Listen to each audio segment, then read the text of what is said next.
Good morning. Good morning, all of you.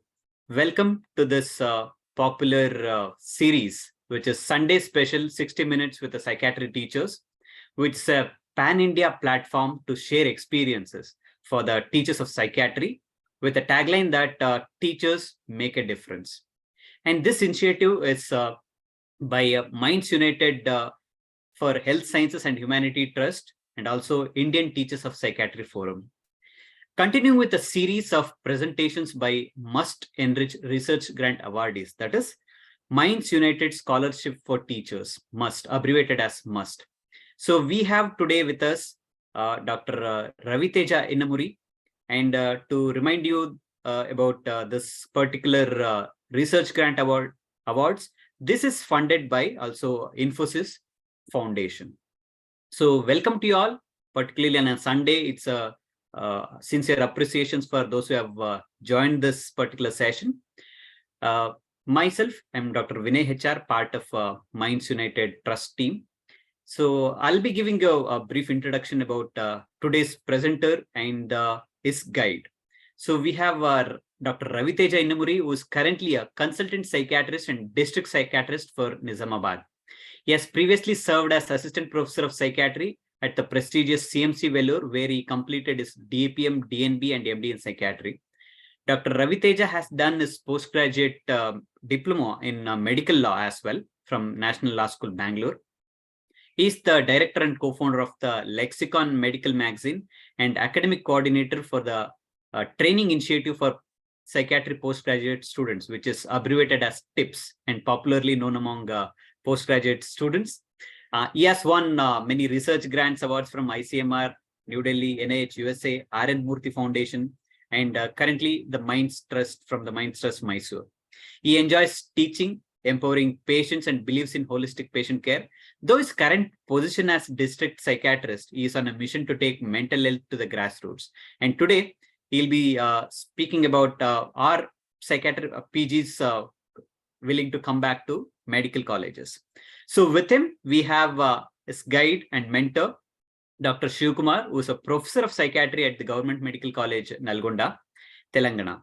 His interests include addiction medicine and has played a key role in setting up Gulfarm Anonymous for battling addiction at his local body during his term at GGH Nizamabad. He has served as teaching faculty for many years and is fondly known for his among his students as someone who is approachable, inspiring, making complex topics simpler, and focusing on a strong foundation through the fundamentals for his students. So without much delay, over to you, Dr. Raviteja Innamuri, for his presentation, followed by remarks by his guide, and then the session will be open for discussion. Over to you, Dr. Raviteja. Thank you so much, sir, for those kind words. I sincerely thank all of those who have joined today, especially my guide, Dr. Shiva Kumar. I would like to start my presentation. Am I audible and visible? Yes, Dr. Raviteja. Thank you. You see, when we have a series of research presentations that are ongoing, but all the time when we speak of research, we are worried whether it is feasible. It can be done on topics such as teaching learning methods, and whether simple tools can be applied to arrive at reasonable conclusions. And when you look at one such topic is the mental health gap.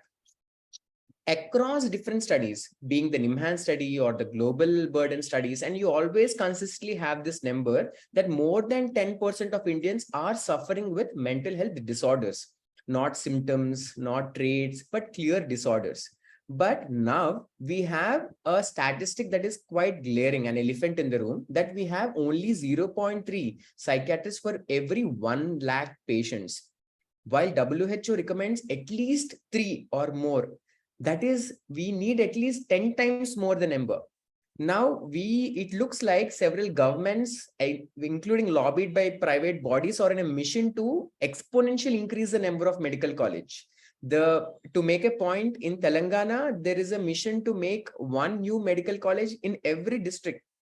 So you see a large number of medical colleges are opening up, and our 554 medical colleges that are currently there produce around 1,003 postgraduates every year.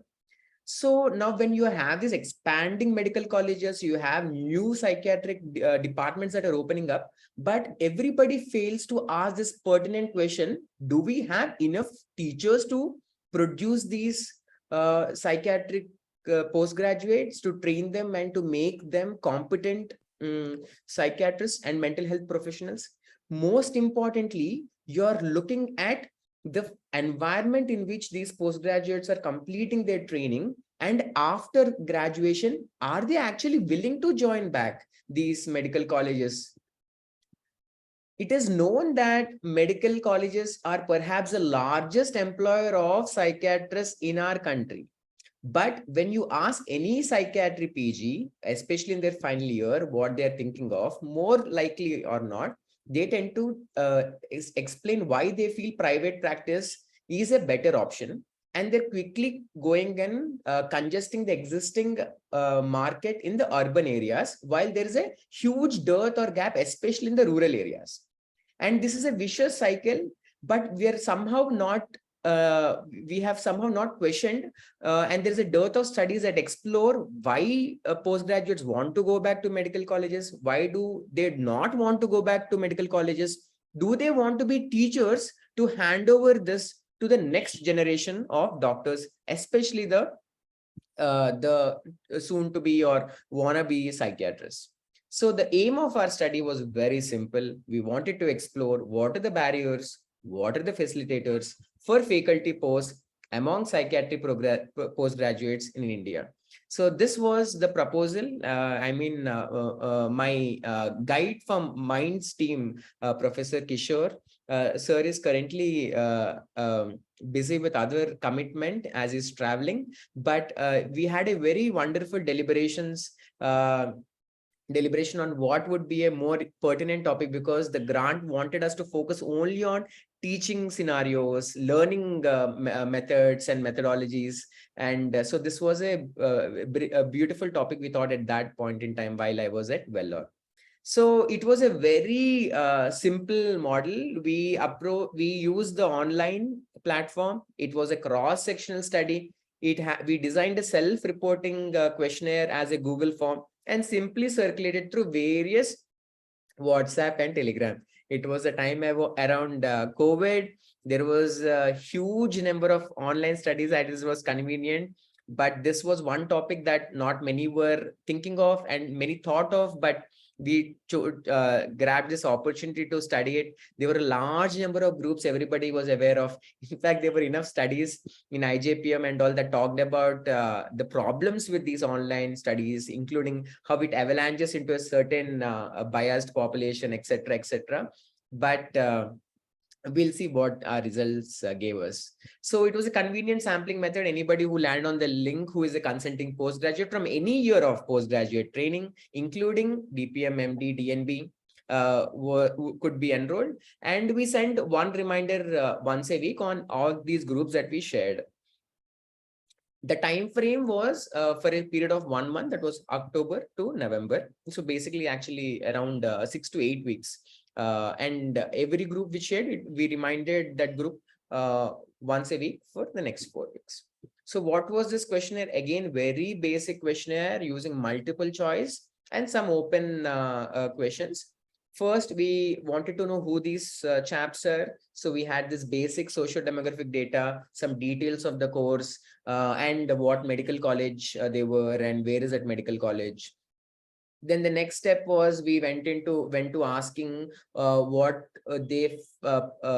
was their academic training, how was their clinical training, do they have any perceived inadequacies about this training or the resources available to them, or what were they using anything else apart from the routine curriculum that the college was giving them. Then we went on to ask what are the facilitators and barriers for them to consider joining back the existing medical college or any medical college following post-graduation. And the final segment or the section of the questionnaire was exploring what their attitude or interest was towards teaching skills, and if they felt that they need to take part in similar studies to improve the current teaching or a staffing position or the faculty position, especially for psychiatry in India. So the results were pretty interesting. So I was myself very curious. At that point in time, I was pretty certain that joining back medical college was the best thing for me. And in fact, I was a faculty at CMC Vellore. From 2018 to 2020, 2021. So I couldn't see why it is not, because I felt it was building me foundation to be a good consultant, to be a good administrator, to have confidence in making your own decisions, and importantly, seeing a different angle at which how students perceive or understand instructions or when they are taught. In fact, I would constantly say that 1 year of experience as a faculty taught me more than all my postgraduate years of training combined, including DPM and MD. So I felt that was the thing, and I really wanted to know why people interested, and if they are, why, if they're not, why.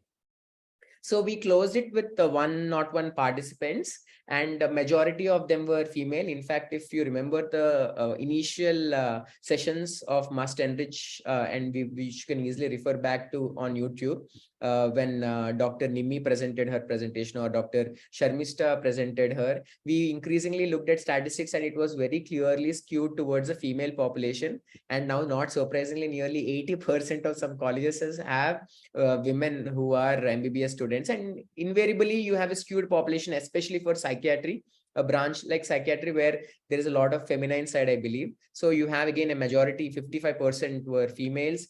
Obviously, the age group was somewhere between 25 to 30. This is right around, because it takes around, you pass out of MBBS somewhere around 23, 24, 25 years of age, depending on when you have joined. And well, again, you have majority of them were actually private medical colleges, and mostly they were in final year of training, which is a good thing, I believe. Now, in segment 2, the section 2, when you looked at the perceived deficits in training program, so this was again something that shows us the complaints that patients give us, or the worries that postgraduates in their final year tell us about setting up private practice or becoming a consultant in any setting, is that they feel they're not very confident with therapy. Now, you also have a lot of dirt in a lot of psychiatrists shy from giving therapy. A lot of patients complain that, doctors are not involved in the therapy side. Lot of doctors complain, psychiatrists themselves complain that there are large number of psychologists trying to sort of steal away their patients. But where is this deficit arising is clearly something that is explained here, that at the end of the final year of training itself, they were feeling that they had a huge deficit in psychotherapy. Now, this deficit was more significant in government medical college than in comparison to private medical colleges. Now, this is again, well, you could have various assumptions to this, because government medical colleges may have larger number of footfall, they may not have sufficient time. These could be pure assumptions, we could not explore it. But yes, this was what it said. And you, excuse me. And you notice that nearly 64% were actually had perceived deficit in neuromodulation. Neuromodulation in simpler terms is just ECT, which is quintessential foundation that has to be established during training years. But a lot of them looks like a lot of them did not have this facility in their medical colleges. And of course, a larger number were very felt inadequate when it comes to super specialties. So we understand all these multidisciplinary settings such as child and adolescent psychiatry, addiction psychiatry, etc. A lot of them felt it was not adequate. So we enlarged the table, and you look the deficits that they said, and we had statistically analyzed it under two different categories. One was government versus private colleges, and another was north versus south. Because constantly, in our experience, we noticed these are the two major categories we have glaring disturbances under. And we noticed that in psychotherapy, you felt that there was a huge difference, especially when it comes to government and private colleges. and majority of them talked about neuromodulation subspecialties. All right. Interestingly, there was not much divide between the north versus south, but it was between the government and private. Now you look at the assessment of their overall training, then you notice that when it comes to training, overall 61% call their training average and above. Now, when it comes to academic performance, whether they were satisfied with their academics, they more than 70% said it was average and above. Clinical skills, it was little bit worrisome. Only 52% overall, both all categories together. This is general results of the entire sample population. They said it was average and above. Now, interestingly, majority were seeking resource material outside the curriculum. So if we blow up this box and revisit the previous table, so well, it gave me a lot of pride to see the result, because I was at that point in time, you have this lot of online platforms that were emerging. In fact, at this point, even practicals were done without patients. So we were doing OSCEs, and there was this lot of changes. It looked almost this is the new norm. Well, not as much. Not like, well, it left out some traces, but it did not change. Everything did not change as we thought we would. We kind of went back to our previous normalcy after the pandemic. But interestingly, in the resources, you see that lot of them, 65% were utilizing tips platform to make up for the deficits or as an augmenting their existing curriculum. Around 49% were using YouTube channel. 47% were utilizing the workshops, and majority were workshops by Indian Psychiatric Society. And another 45% said they were utilizing conferences of that particular on therapy or neuromodulation to make up for these deficits. Now, we were also curious as to what are the facilitators to utilizing these resources. Well, majority of them said it was an ease of learning or access, and it was more for you could see that result was more significant for North versus South India, and well, 52% said it was to acquire theoretical knowledge. Interestingly, around 50% said for newer developments, around 48% said to improve clinical skills. Well, this was again for the government versus private. And what are the barriers? Well, there were no significant data here, but they largely said the curriculum was tight enough and did not allow them enough time. And there was a lack of information that these resources were available. Now, when we looked into the facilitators and barriers to taking up faculty positions, now this is again quite interesting. Well, I really wished we had some qualitative methods to assess this data further, but based on these questionnaire, what we notice is that, well, an obvious interest in both teaching and research and an interest in academic career was an important answer that they had given. And the barriers, interestingly, were inadequate pay, politics, needing more independence, and no vacancy available in the place of interest. So when it comes to people wanting to take up government jobs, they felt that they could not get the jobs in their wanting the place that they were desiring. So a lot of this was a conflict for them. And politics, interestingly, be it north or south or government or private people, but we did not exactly ask specific as to what is the politics that they were talking about. Is it regional politics? Is it department politics? We really do not know. But honestly, since this was a quantitative study, another pragmatic reason that I realized after getting out of the medical college is that a lot of people simply take up posts as for teaching positions, just most of the times for a stable and assured pay, and not completely depend on their private source of income. Well, unfortunately, I was not aware of that. I chose more ideal reasons and put them in the questionnaire when I was actually doing the study. Now, when we move to the next segment of the paper, again, interestingly, 51% felt that they had adequate opportunity to learn these teaching methods during their curriculum. We a lot of times assume, especially when you are studying an institute, you think that nobody is allowing the development of these teaching skills. But without, as part of the curriculum, a lot of postgraduates get to teach undergraduates, they teach their juniors. They may or may not have pedagogy like every other institute, but a lot of them were covering up these training initiative deficits, intentionally or unintentionally. A majority of them actually felt that these should be integral programs, like pedagogy should be a part of the training program as well as assessment program in their examination, to give them more confidence of being good teachers. Now, again, 73% express interest to participate and attend these programs to enhance their teaching skills.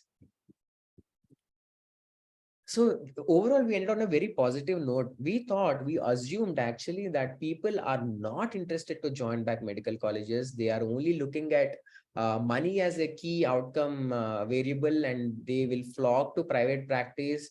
And you have these departments, but there's going to be this huge dearth. Nobody's going to teach this large number of wannabe psychiatrists, but we were wrong in the assumption. It was pretty clear that a lot of people wanted to.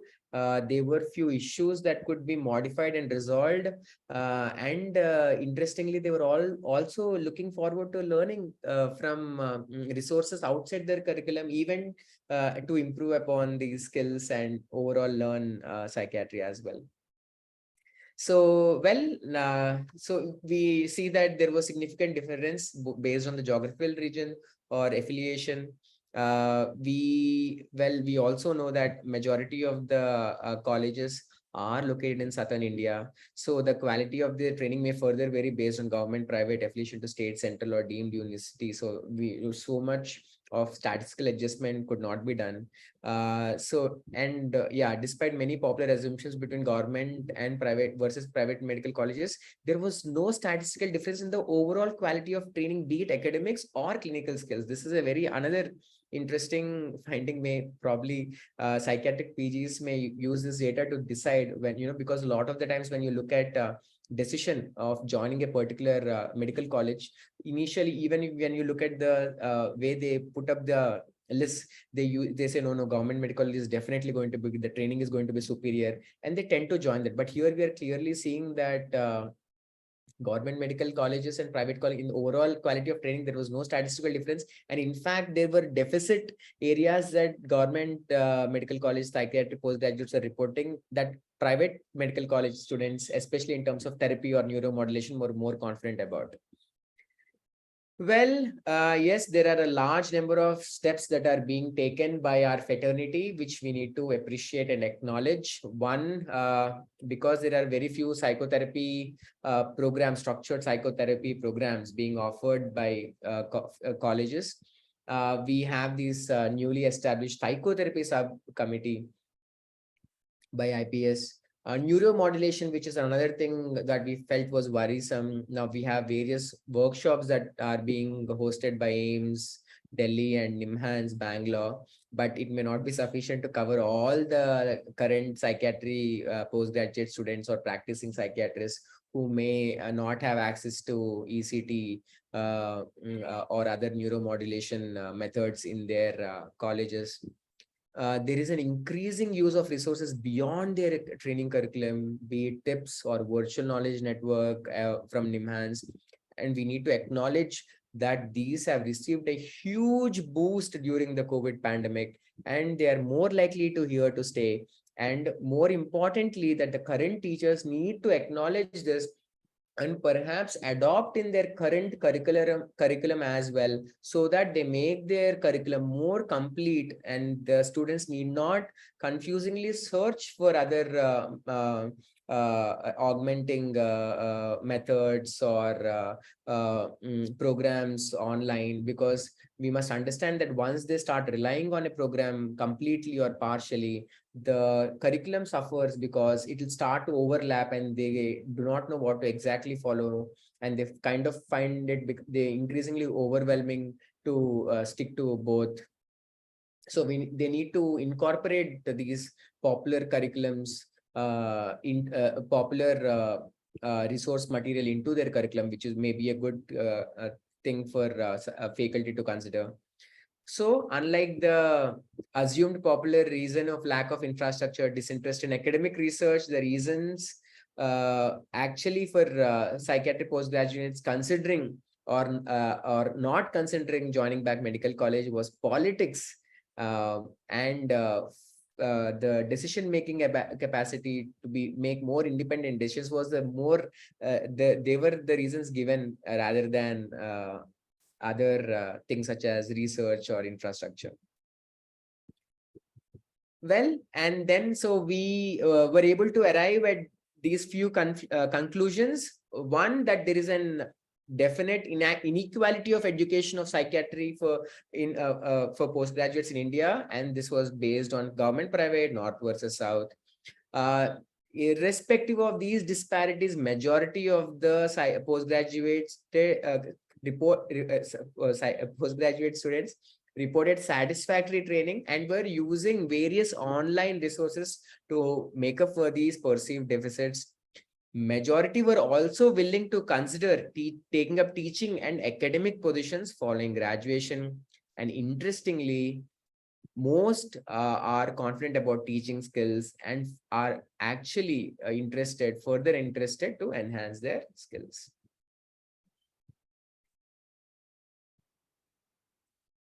I would like to sincerely thank the Indian Teachers of Psychiatry Must Enrich Research Grant, Mindstress Mysore, for financial support and sponsorship of the study.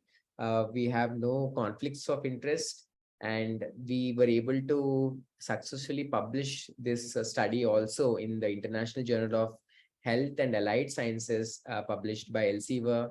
And there were few important experiences for me, though I had the opportunity to get a few other grants even during my UG days.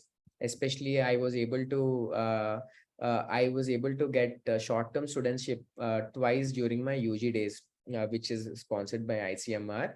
I felt this grant was special in many ways, because many of these grants began and they ended, perhaps ended with the publication and may not have, and they particularly did not have any continuity as such. But when it came to iTalk, it had a huge role in improving my teaching skills. It became a part of a larger picture, because you had these a very dedicated, very sincere, honest team of doctors, Dr. Kishore, Dr. Vikas Menon, Dr. Vinay, Dr. Kiran, Dr. Mohan Isaac, Dr. Ajay, all of them. Unintentionally, I fell into this network of good teachers who I know that any point in time I can look for guidance.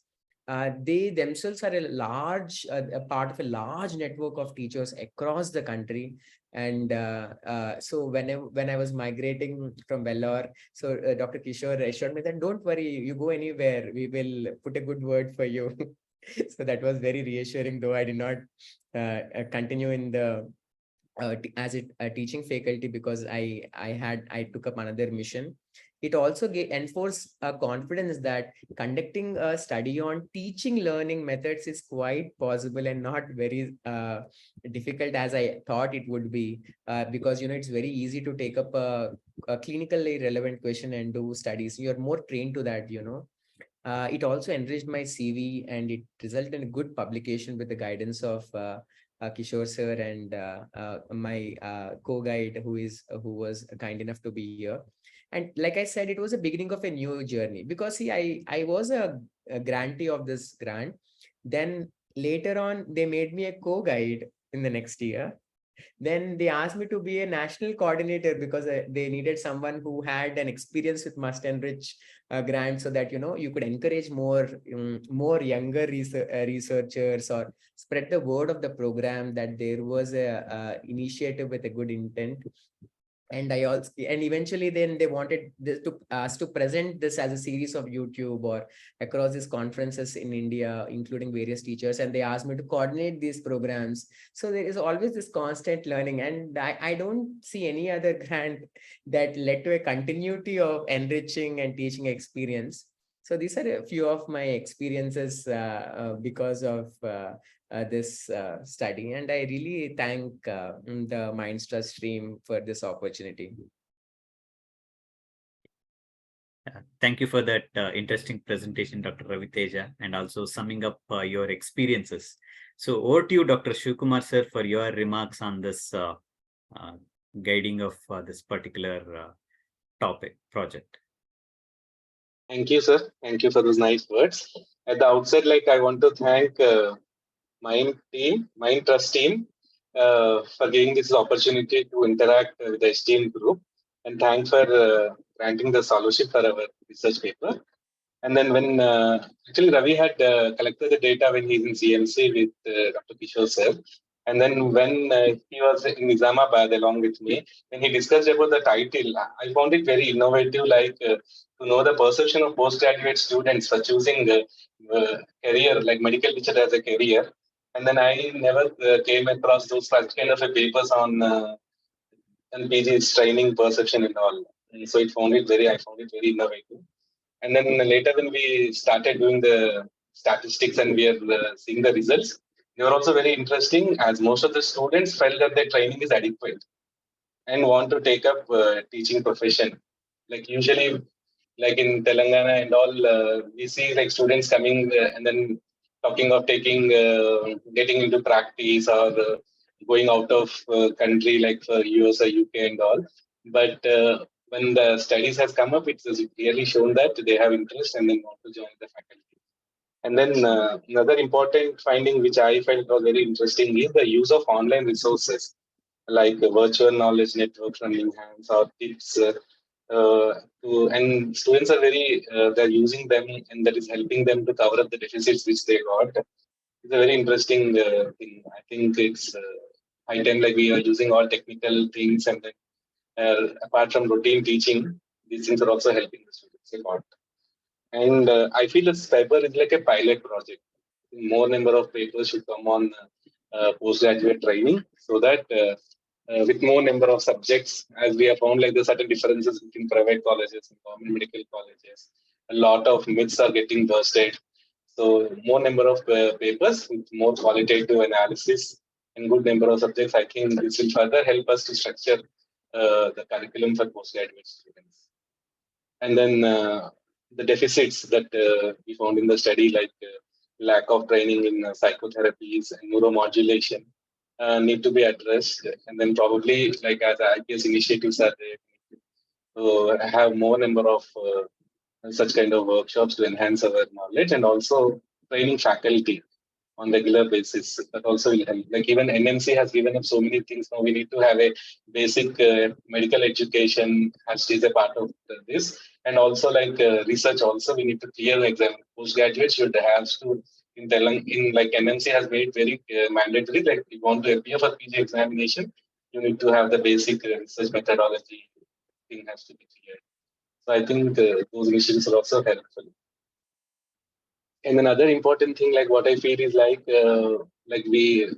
when Raviteja came in from Nizamabad, we don't have any access to biostatistician there, or we don't have any like hi-fi techniques or kind of infrastructure to do research. But what I felt is basically a good idea, along with basic knowledge of statistics, will be sufficient for us to do research papers.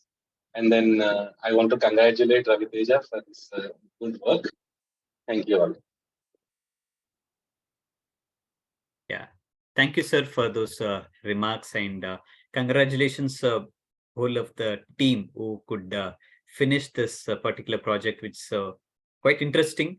It's always interesting to note kind of academic progression trends in academic progression of particularly postgraduates. If there are any questions, comments, so we can take it up at this point, because there are no messages or anything in the chat box. So what I felt, one of the things was results, Dr. Raviteja. So any trends in terms of state-wise statistics you could have, or Sorry, was sir. it like north and south? Yes, sir. Because when we began to assess it under states, we were not getting good results, sir. But we categorized into north and south, we were able to get. Okay, you mean Also to say the because, differences. yes, sir. Okay. Yes, sir. Because yes, but I think the larger sample and involving greater number of students, we would be able to get data like that. So, and even this differences as per colleges was we are not able to derive at meaningful statistical conclusions because the number of postgraduate seats in some of these colleges are quite high. So it was giving extremely skewed data, especially because you had a large number of people from Nimhans who answered, or from Visakhapatnam because they had, and from IMH, Hyderabad. So it did not give us any meaningful results because I think the sample was itself little smaller. Okay. Then another thing is, did the questionnaire have at the end any other causes or reasons, so that they come up with something uh, unique or some rarer things? Yes, sir. Any other qualitative thing that you got? Yes, sir. Actually, we did, but a lot of them did not fill up that blank. And even if they did, a very few of them, it was not. Did not add up to a particular theme as such. Okay. Right. So, as such, postgraduates. So, how many you said total overall? Yeah, there is one. 101. Yeah, one question. So, other research also shows that training in psychiatry is comparable in various types of institute in terms of core psychiatry training, but the level and proportion of exposure in various other clinical area, yeah, that differs. Dr. Ajay says that. Thank you for that. Sir, I think that like especially like Shiva sir was saying, I remember at that time because we did not have access to the biostatistics department at Vellore. So I was quite ambivalent, but sir was very reassuring. He was like, don't have to break your head. It's very simple. So having a senior just giving a lending hand was a great support for me. So a lot of these times, like I noticed that in medical colleges, a lot of the support is given by junior faculty or senior faculty. A lot of times assume that it's a lot of pain, a lot of time consuming process. But like when I saw sir doing, it made me realize that actually it is not. If you have a clarity in your head, it is very easy to transfer that clarity, that with some reassurance and little time to explain the fundamentals. So I think this should be motivating to several other senior faculty out there that they could just with some reassurance and some time and some clarity of thought which they have gained because of their experience, lot more such and better studies could be produced with or without the support of the grant. Yeah, true. Right. There was one other point that I wanted to discuss with this, that, yeah, particularly the postgraduate courses in pre and paraclinical subjects, they have a specific competency of teaching. Earlier, they used to refer to as pedagogy skills. They used to have on the second day of the practical examination. Somehow in the clinical subjects, explicitly it is not mentioned, though in the goals and objectives of MD programs, it is there. So any comments on that? Because we have all been part of the programs wherein that was not explicitly mentioned. And also in terms of opportunities to teach, because joining as a faculty in an academic institute, nowadays, you know that it's a mandatory for them to undergo basic course in medical education and so on. So in that regard, any comments? Shiva sir? Though like it is not like in parapsychological way they have that exam part, sir. Otherwise, I think because I work for a government medical college, I've seen so many paramedical like paraclinical and preclinical students there. And then the training part it appears to be the similar. Only the exam part I think we are missing there. But otherwise, they also teach UG students. Our students also take classes for UG students, nursing students, and then even for the like the presentations which they do and all. I think that is there, but probably it is not in a structured manner like that happens in preclinical and paraclinical, where then the logbook and all they have to record the number of teaching hours and all. Yeah. I also agree, sir. I think it has a large repercussion that we do not see. I think a lot of my friends who did extraordinarily well in clinical knowledge in USMLE and stuff fared very poorly when it came to clinical skills, not because of their lack of technical skills, but because they did not know how to make the patient comfortable. And we see this in practice also, that a gold medalist may not have the best practice, but a person who knows to communicate and make the patient feel comfortable does exponentially well with time. So like when the other day I had taken my daughter for a examination. So he said, please stay out of the room. And he had 4 people holding her down to examine the ear. It was pretty unnecessary. Now she's developed a phobia for. So I felt that having that foundation there in the initial years could change the way you interact or communicate, which perhaps is more important than your technical skills itself. Perhaps because, sir, you're on the now a large team is on the policy making side, and we even have our Professor B.N. Gangadhar at the level of NMC. With I think psychiatrists should lobby for including these pedagogy not only for psychiatrists, because not because we have, of course, we have to explain more perhaps, but also as part of all their this thing. Sir, Shiva sir, if you remember, I think we were part of the counseling teams at department at GGH. Now, well, we were happy to be a part of it, but are they, I mean, like, excuse me, but were they not competent enough to counsel their own patients? Is another thing that we have to really question, because I think at medical faculty at large is perhaps missing out on a key skill that we think is for psychiatrists and mental health professionals, but actually is an integral part of the very art of medicine. Yeah. Like that's the reason why probably in UG now, like UG curriculum also they added ACTOM, like where attitude, communication, all these things have been we are training for the UG students right from the first year.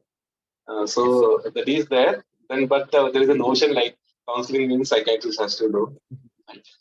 But counseling happens in each department, in each interaction. It happens. But probably we need to make them understand. Yes, sir. True, sir. Thank you, sir. Correct. Yeah.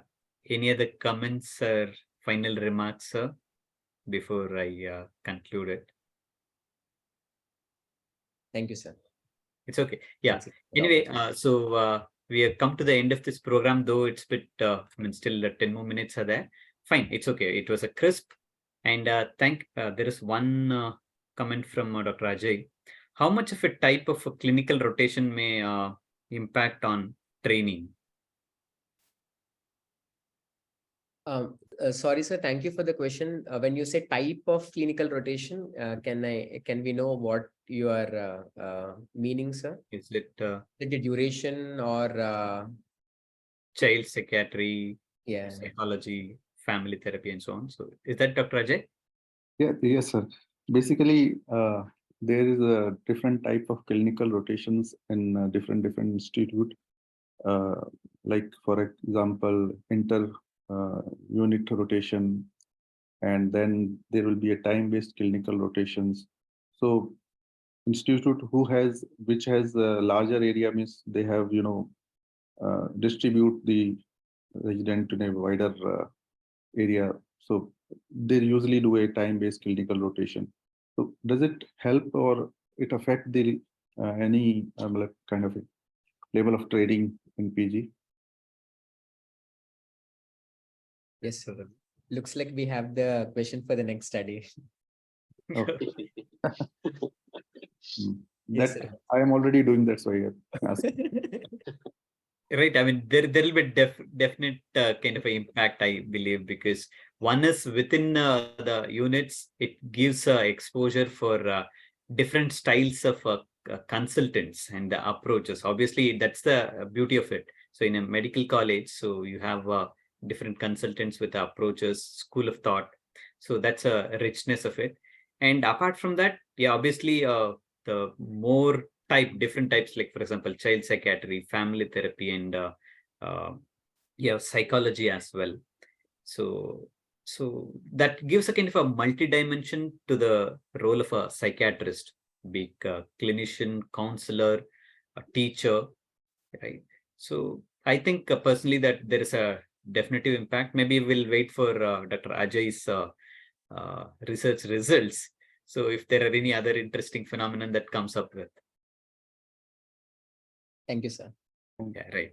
So we come to the end of this program. I take this opportunity to thank Dr. Raviteja and Dr. Kumar, so who could complete this particular project as part of the Must Research Grant Award. So, and also see to it that it is published. So thank you. So we end on a note wherein there are a lot of things similar to this in medical education, particularly qualitative research that can be taken up. So thank you one and all for joining on a Sunday. So have a nice day. Thank you, sir.